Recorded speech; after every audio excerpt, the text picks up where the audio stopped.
ജയം എല്ലാവരും പുതിയ മെഷീനിലേക്ക് മാറി. ഇപ്പോഴും ജയം പഴയ മെഷീനിൽ തന്നെ ഇരുന്ന് അടിക്കുകയാണ്. ജയൻ ഈ മെഷീൻ മാറാൻ തോന്നുന്നില്ല അല്ലേ ജയ?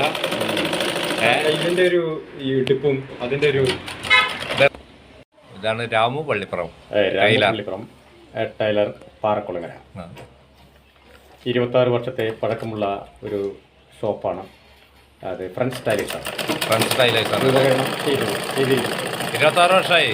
26 വർഷം കഴിഞ്ഞു. 26 വർഷം കഴിഞ്ഞ് പാറക്കുളങ്ങര ഈ അങ്കണത്തിൽ ഞങ്ങൾ സ്ഥാപനം തുടങ്ങിയിട്ട് ഉത്തരവാദിത്തത്തോടുകൂടി ഞങ്ങൾ ജോലി ചെയ്ത് കൊടുക്കുന്ന ഏക സ്ഥാപനം Parakkulangara French stylish Ramu, prepared Ramu, Pallippuram road അല്ലേ? ഇത് ജയൻ പരുതൂർ അല്ലേ ജയ? 26 വർഷമായിട്ട് ജയനും ഉണ്ട് ഇവിടെ അല്ലേ?